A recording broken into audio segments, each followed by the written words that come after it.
സനി ഗരി സനി ദമ ഗമ ദമ ഗമ ഗരി സ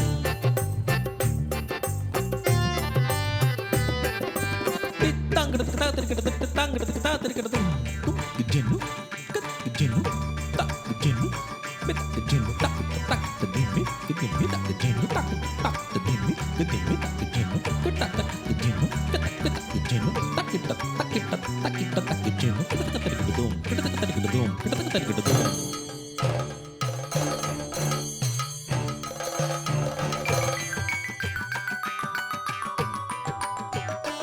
ഗമ ഗരി സ സ സ സ സ സ നി സ ദ സ നി സ ദ സ നി സ ദ സ നി ദ മ ഗ ഗമ ഗരി സ നി ദ മ ഗമ ദ മ ഗമ ഗരി സ രി ഗ സ രി ഗ സ രി ഗ സ രി ഗ മ ദ മ ദ സ നി ദ മ നി ദ മ ഗ ദ മ ഗരി മ ഗരി സ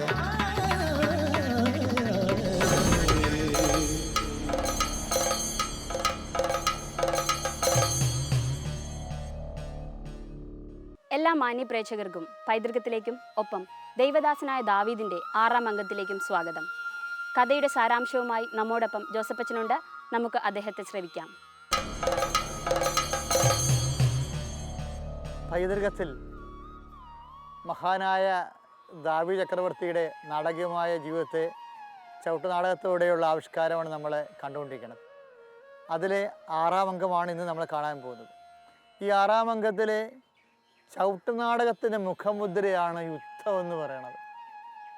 ഇതിൻ്റെ രസം തന്നെ യുദ്ധവീരമാണ്. അതായത് ഒരു കേരളത്തിലെ ദ്രാവിഡ കലകളിൽ ഒന്നിനുമില്ലാത്ത ഒരു മൗലികമായ രസമാണ് യുദ്ധവീരം എന്നുള്ളത്. യുദ്ധവുമാണ് വീരരസം നമുക്കറിയാം, പക്ഷേ ആ രസം തന്നെ യുദ്ധവീരം എന്നുള്ളത് ചവിട്ടുനാടകത്തിൽ മാത്രമേ ഉള്ളൂ. അതുകൊണ്ട് തന്നെ യുദ്ധമില്ലാത്ത ചവിട്ടുനാടകങ്ങളുമില്ല. ചവിട്ടുനാടകങ്ങളുടെ യുദ്ധം എന്ന് പറയുമ്പോൾ നേരെ നമുക്ക് യൂറോപ്യൻ നാടക വേദികളിൽ നിന്ന് ചില സങ്കേതങ്ങൾ ഉൾപ്പെട്ടിട്ടുണ്ടെങ്കിലും യൂറോപ്യൻ നാടകത്തിൽ ഒരിക്കലും ചവിട്ടുനാടകത്തിൽ നേരിട്ട് ആൾക്കാരെ കൊല്ലത്തില്ല. പക്ഷേ ദ്രവീഡിയൻ കലയുടെ നാടക സങ്കല്പങ്ങൾ കൂടി ചേർത്തിട്ട് യുദ്ധഭൂമി വെച്ച് തന്നെ ചവിട്ടുനാടകത്തിൽ നേരിട്ട് ആൾക്കാരെ കൊല്ലുക. ഇവിടെ നടക്കാൻ പോകുന്ന ആദ്യത്തെ രംഗത്തിൽ വരണത് അമോന്യരും ഇസ്രയേലും തമ്മിൽ പൊരിഞ്ഞ പോരാട്ടമാണ്. പൊരിഞ്ഞ പോരാട്ടത്തിൻ്റെ ഒടുവിൽ അങ്ങ് ഇസ്രയേൽ രാജാവിൻ്റെ രാജകുമാരൻ അബ്സലോം സർവ്വസൈന്യാധിപനെ വധിച്ചു കളയും. സർവ്വസൈന്യാധിപനെ വധിച്ചു കഴിയുമ്പോൾ അടുത്ത ആ യുദ്ധത്തിൻ്റെ അവസാന ഭാഗമാകുമ്പോൾ യോവാബ് ഇസ്രയേലിൻ്റെ അമ്മോന്യ രാജാവിനെ വധിക്കും. യോവാബ് എന്ന് പറഞ്ഞാൽ ഇസ്രയേലിൻ്റെ സർവ്വസൈന്യാധിപനാണ്. അദ്ദേഹം അമ്മോന്യ രാജാവിനെ വധിക്കും, ഹന്നാനെ വധിച്ചു കളയും. അതോടെ ആ ചാപ്റ്റർ ക്ലോസ് ആവും. ആ ദുരന്ത പര്യവസാനമായിട്ട് അവസാനിക്കുകയും. എന്നാൽ ഇസ്രയേലിനെ സംബന്ധിച്ചിടത്തോളം ഐതിഹാസികമായ യുദ്ധവിജയത്തിൻ്റെ എല്ലാ ആരവങ്ങളോടും ആർപ്പോടും കൂടി അവർ കൊട്ടാരത്തിൽ ദാവീദിൻ്റെ അടുത്ത് വരികയും. അപ്പോൾ ദാവീദിൻ്റെ അടുത്ത് യുദ്ധവിജയം ആഘോഷിക്കാൻ വേണ്ടി വരിക. യുദ്ധവിജയം ആഘോഷിക്കാൻ വേണ്ടി വരുമ്പോൾ സൈന്യാധിപൻ രാജാവിൻ്റെ ചെവിയിൽ ഉറിയ വധിക്കപ്പെട്ട കാര്യം പറയും. ഉറിയ വധിക്കപ്പെട്ട കാര്യം പറയുമ്പോൾ രാജാവ് ആ വിഷയം അതിൻ്റെ ഗൗരവത്തിൽ കേട്ടിട്ട് രാജാവ് ഉറിയയുടെ ഭാര്യയായ ബെർശിബയെ വിളിക്കും. ബെർശിബയെ വിളിച്ചിട്ട് കാര്യം പറയും, നിൻ്റെ ഭർത്താവ് മരിച്ചുപോയെന്ന് പറയും. അതീവ സങ്കടകരമാണ്. കാര്യം ചവിട്ടുനാടകത്തിലെ സ്ത്രീകളുടെ കരച്ചിൽ ചവിട്ടുനാടകത്തിലെ ഒരു പ്രധാനപ്പെട്ട പ്രമേയമാണ്. അതിൽ നമ്മൾ ഏറ്റവും കാണുന്നത് ബ്രിജീന നാടകത്തിലെ ജ്ഞാനസ്ഥ നാടകത്തിൽ ഇതുപോലെ ഭർത്താവിനെ കുഞ്ഞിനെ നഷ്ടപ്പെട്ട സ്ത്രീകളുടെ കരച്ചിലുണ്ട്. അതുപോലൊരു കരച്ചിലാണ് ബർഷീബ ഭർത്താവ് നഷ്ടപ്പെടുമ്പോൾ ഇവിടെ കാണിക്കുന്നത് ഈ ശോകരംഗത്തുള്ളത്. ഈ ശോകരംഗം കഴിയുന്നതോടുകൂടി നാഥാൻ പ്രവേശിക്കും. നാഥാൻ നമുക്കറിയാം, ദാവീദ് നാടകത്തിൻ്റെയും ജീവിതത്തിൻ്റെയും വിശുദ്ധ ഗ്രന്ഥത്തിൻ്റെയും ദൈവത്തിൻ്റെ സ്വരമാണ് നാഥാൻ, പ്രവാചക ശബ്ദം. ദാവീദ് നാടകം എന്ന് പറയുമ്പോൾ ദാവീദ് വിജയം, ദാവീദും ഗോലിയാത്തും, ദൈവദാസനായ ദാവീദ്, ആ മനുഷ്യൻ നീ തന്നെയെന്ന് വേറെ നാടകമുണ്ട്. ഈ ഒരു പ്രമേയത്തിന് എടുത്തതാണ്. പക്ഷെ ആ രംഗം നടക്കുന്നത് ഇപ്പോഴാണ്. അതായത് ദാവീദിനോട് ബൈബിളുള്ളതുപോലെ തന്നെ നാഥാൻ പറയും, ബർശിബായുമായിട്ടുള്ള ദാവീദിൻ്റെ പാപവും ഉറിയായി അതിൻ്റെ പേരിൽ ബലിയാടാക്കി കൊല ചെയ്തതും ദൈവതിരുസന്നിധിയിൽ നിൻ്റെ ഭവനത്തിൽ നിന്ന് ഒരിക്കലും വാൾ നീങ്ങിപ്പോകത്തില്ലെന്ന് പറയും. അതോടുകൂടി ദാവീദ് പൊടിഞ്ഞു പോകും.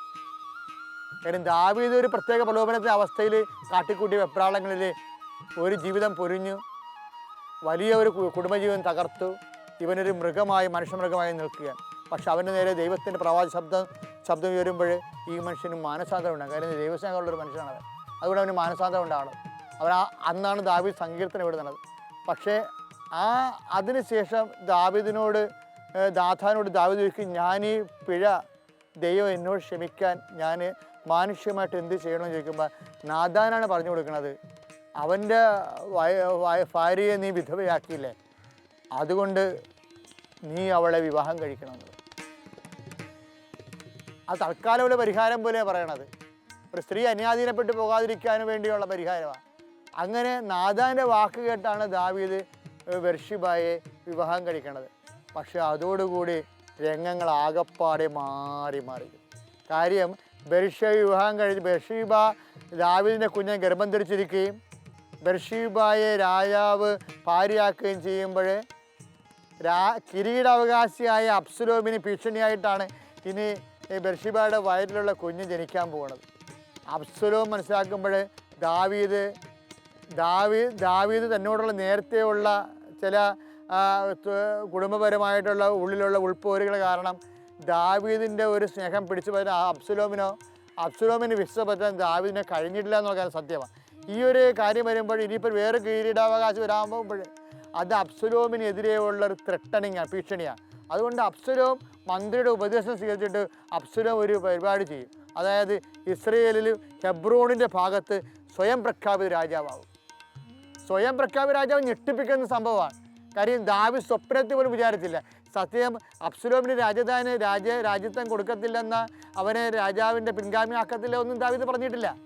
ഇപ്പോഴുള്ള പ്രത്യേക സാഹചര്യത്തിൽ നാഥാൻ്റെ ഒരു ഉപദേശം കേട്ടുകൊണ്ട് ഇങ്ങനെ ചെയ്തതന്നേ ഉള്ളൂ.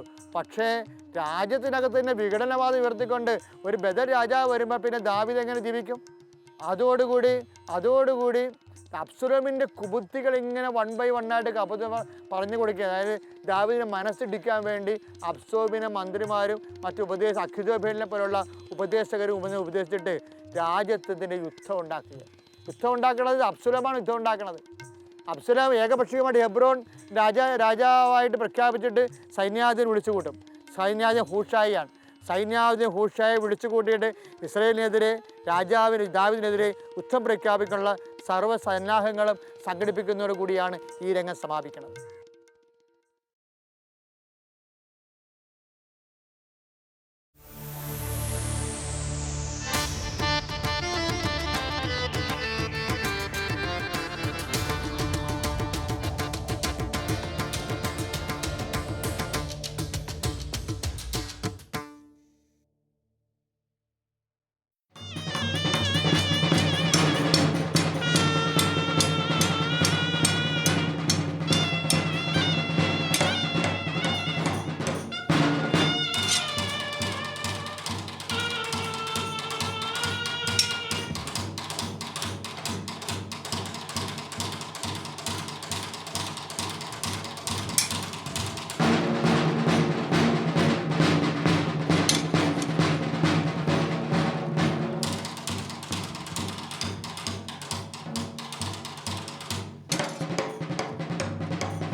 அன்றை நடை நம்மள் நடந்து வாரும் பண்பதியா துறை தாவீது தந்திடம்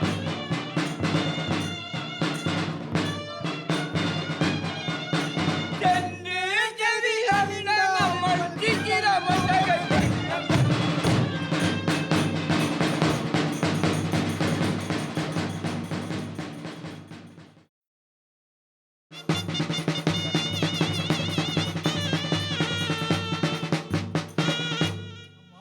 பலா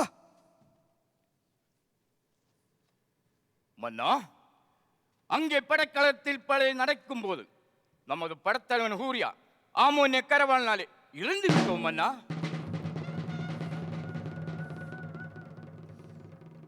அதிபரன் தன்னருளால் போன செய்தியே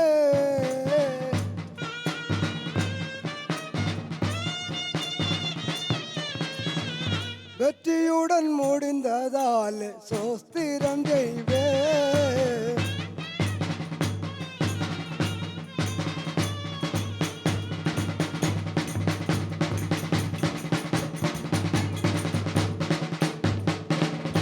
ஆனாலும் விண்ணேசர்களே, நீங்கள் எல்லோரும் உங்கள் பாளையத்தில் சென்று வாழ்ந்து கொள். மங்களம் உண்டாகட்டும்.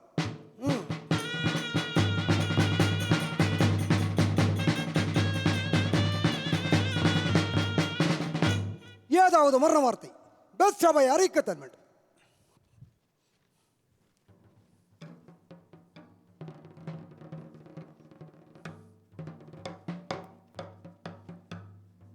யாரை விட சேவகா?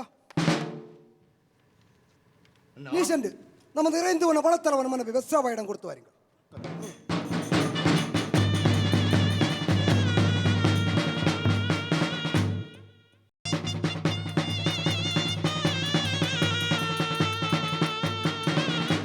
ராஜகுமாரி வணக்கம். உங்களுக்கு ஒரு கடிதம் தாவீது மன்னன் தந்து விட்டார். நீ போய் விடுங்கள்.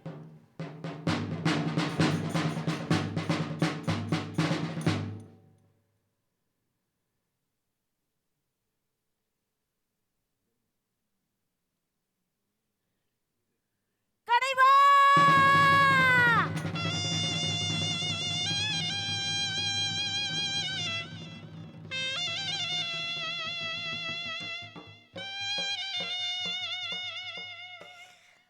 ஆதி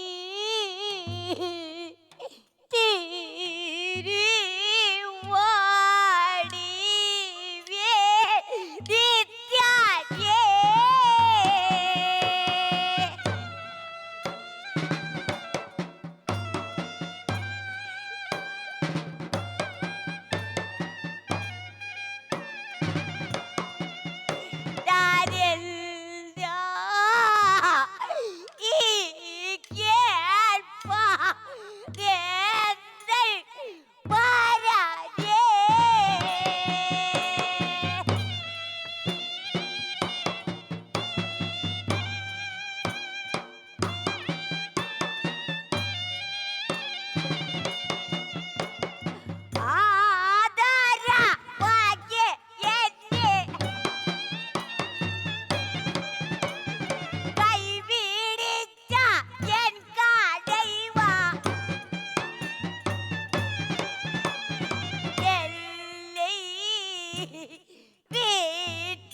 தாவீது ராஜன் பக்கம் சேர வேண்டும். என்னவென்றால் அவன் ரொம்பமான பாவங்கள் செய்திருக்கிறாய். அதுக்கு மோசனம் சொல்லிக் கொடுத்து திரும்பி வர வேண்டும்.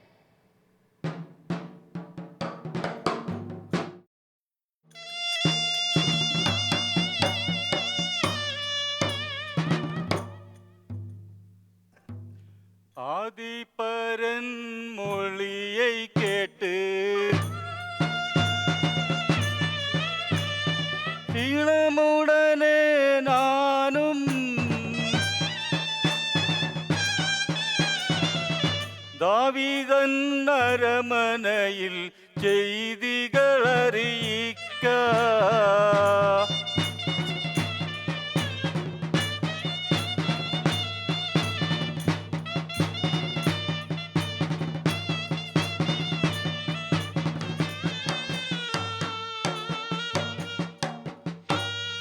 நாதான், வந்து அமருங்கள், அமருங்கள் நாதான். இங்கே இருக்கக்கூடாது. இந்த இடம் பாவக்குழியாக நிறைந்திருக்கிறோம். நாதான், எனக்கு மன்னிப்பு தந்தாலும் நாதான். நீ கேள், எத்தனையோ பெண்கள் இருந்து ஊரியாயின் மனைவியை காதலித்த பாவி. நாதான், என்னை மன்னித்து விடுங்கள் நாதன், மன்னித்து விடுங்கள். மன்னிக்கிறோம். பெத்சபையை இங்கே அனுப்பி உன் மனைவியாயை ஏற்றிக்கொண்டால் உன் பாவமெல்லாம் கடவுள் பொறுத்திருப்பார்கள். உனக்கு மங்களம் உண்டாகட்டும். நான் சென்று வரட்டும்.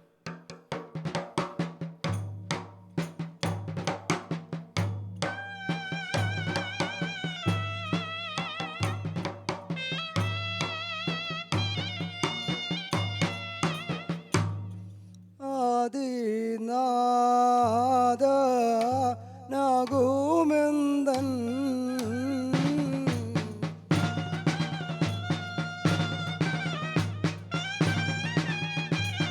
எந்தன் அம்பரனே என்னை காத்திடுவாய்.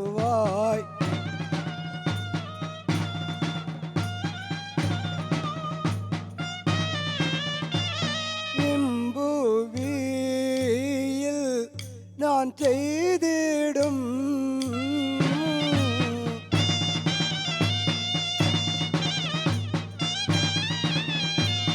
அந்த கொடுமைகள் யானதை பார்த்து நீயும்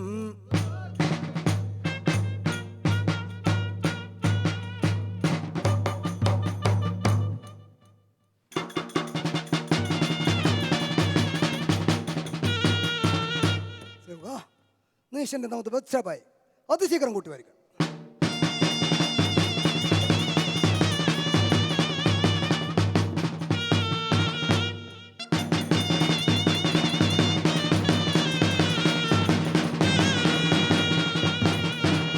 குமாரி வணக்கம். மன்னன் அரமனைக்கு வர வேண்டும். நீ போயிடு, நான் இதை வந்து விட்டேன்.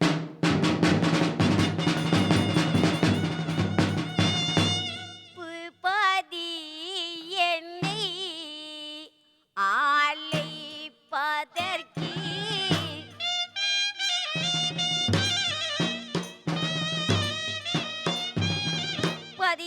பதியிறைந்தாதில் சந்தோஷம் கொண்டு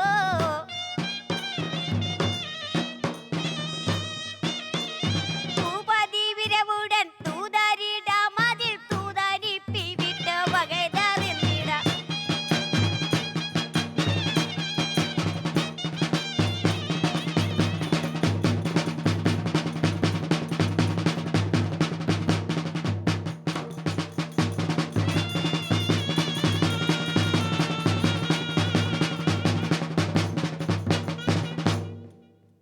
பூபதியே, என் அழைத்த வகை என்ன? சொல்லுங்கள். கை அறிவாதற்கு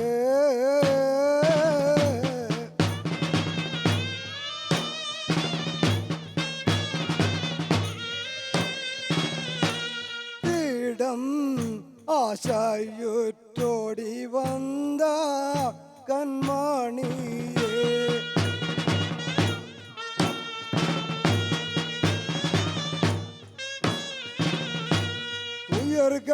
உயர்களொன்றோ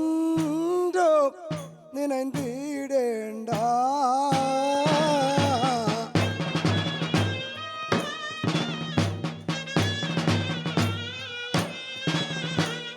உன்னை ஆதிபரானார்தன்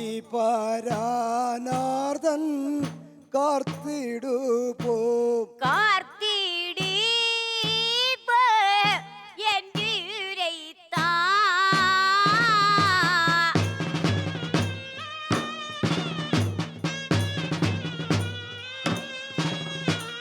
எம்பல் மன்னாவானேதியே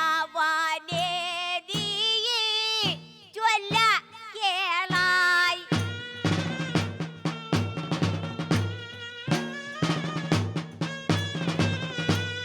உண்டி மாதவி போன பின்பே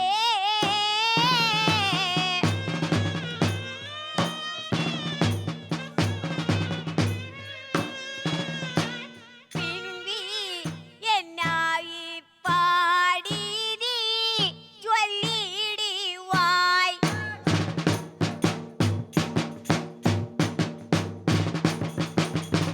பச்சவா நீ மனையில சென்று வாழ்ந்து கொள் அப்படியாகட்டும் அண்ணா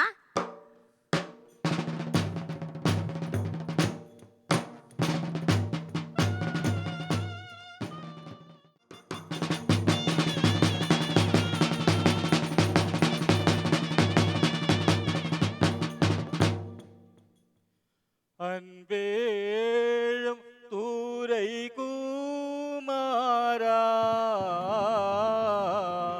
உன்னிடம் நான் வந்ததொரு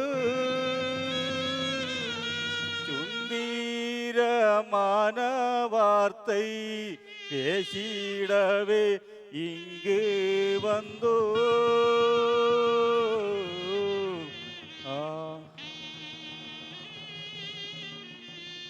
சொல்வதை கேட்டு நீயும் என் மேலே கோபம் கொண்டு சண்டை புரிந்திடாமல் இன்பமாய் கேட்டிடுவா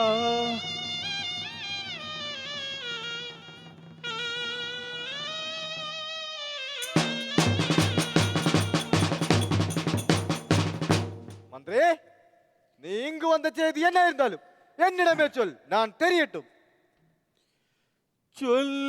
சொல்லிடுப்போம் கேளும் பாலா துயர் கொள்ளும் செய்தி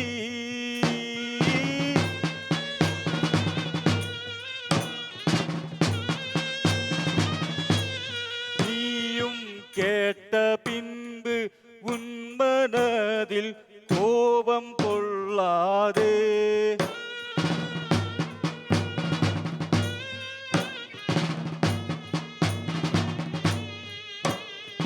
முன்னமே மன்னவனார் ஆப்பாதகி தன்னை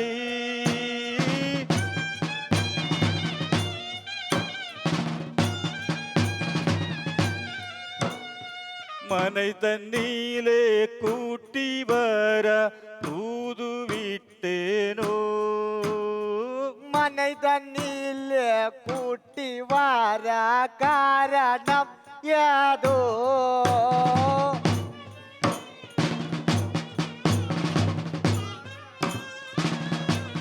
நீயும் செல்லுமே மறைந்திடாமல் எனதிடம் சொல்வாய்.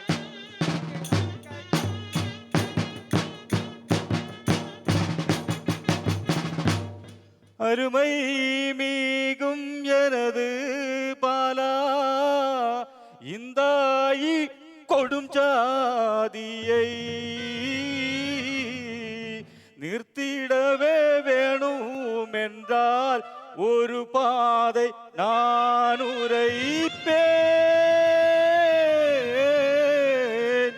எப்ரோன் நகராதினில் திரைபதியாய் வாழ்ந்து கொண்டு அன்றே கோர் நினைவை மட்டும் முடித்திடுவோம் பாலகனே.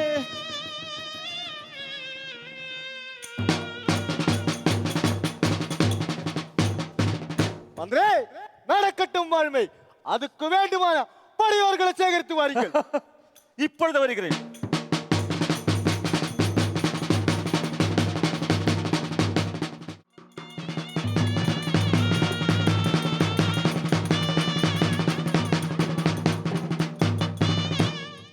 இந்நிலத்தில் கீர்த்தி பெற்ற ஹெப்ரோன் நகரத்தில்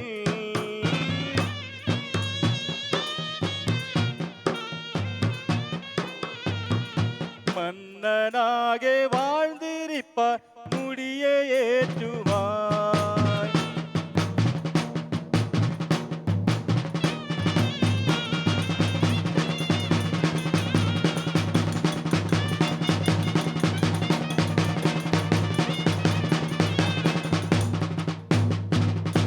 இந்நிலத்தோர் யாவர்களும் புகழ்மை பேச்சிடோ.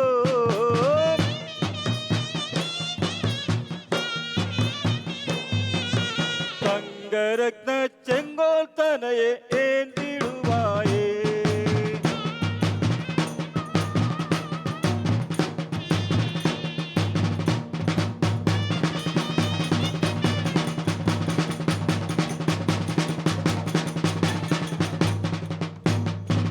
மற்றவர்கள் எதிராய் வரும் நாளதில் நீயோ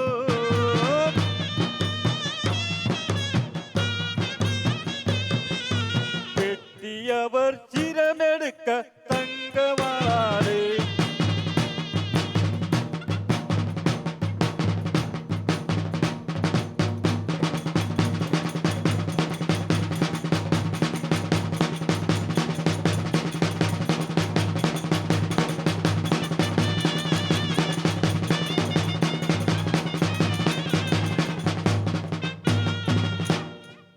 மந்திரே, நம்ம 2 பேர்களும் என்ன செய்தி இருந்தாலும் யோசித்த பின்புதான் நடத்தத்தான் வேண்டும். அண்ணா, இதுக்கு முன்னமே நான் மருந்து கண்டுபிடித்திருக்கிறோம். அந்த வஞ்சகனான தாவீதிடம் ஓர் யுத்தம் நடத்த வேண்டும். நாம் முன்னமே நினைந்தது வெளியில வந்து விட்டோம். மந்திரே, நான் சொல்லும்படி இப்போது ஒரு படக்கெடுதம் எழுதத்தான் வேண்டும். இப்பொழுது எழுதுகிறேன்.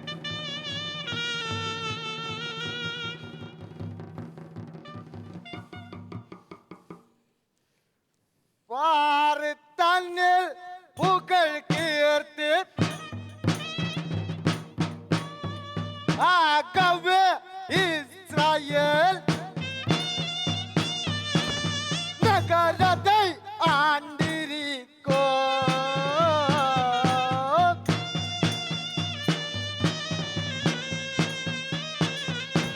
பேதுயர் மன்னனாம்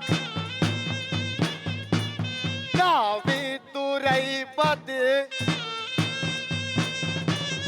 எழுதிட்டு நிருபமேன் நரிகுவாயே.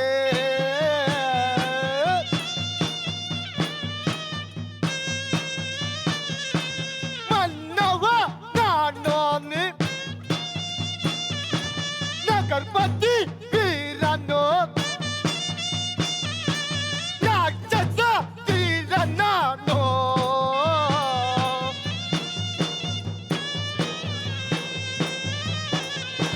யாரெந்தாகிலும்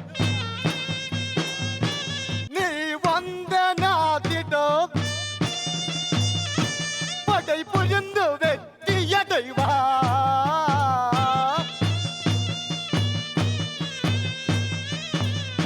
இப்படியே ஹெப்ரோன் நகர் வரைக்கும் அப்சலோம் கடிதம் வந்து ஒப்பு வைத்தே.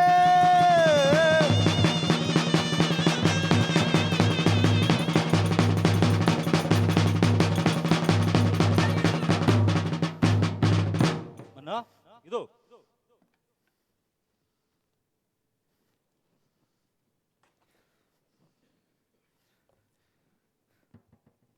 யாருக்கு சேவகா,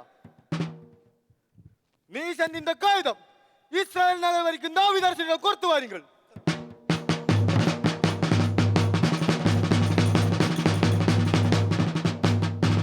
யாருக்கு சேவகா, நீ சென்ற இந்த போர் தலைவர் உஷா என்னிடம் கூட்டி வாருங்கள்.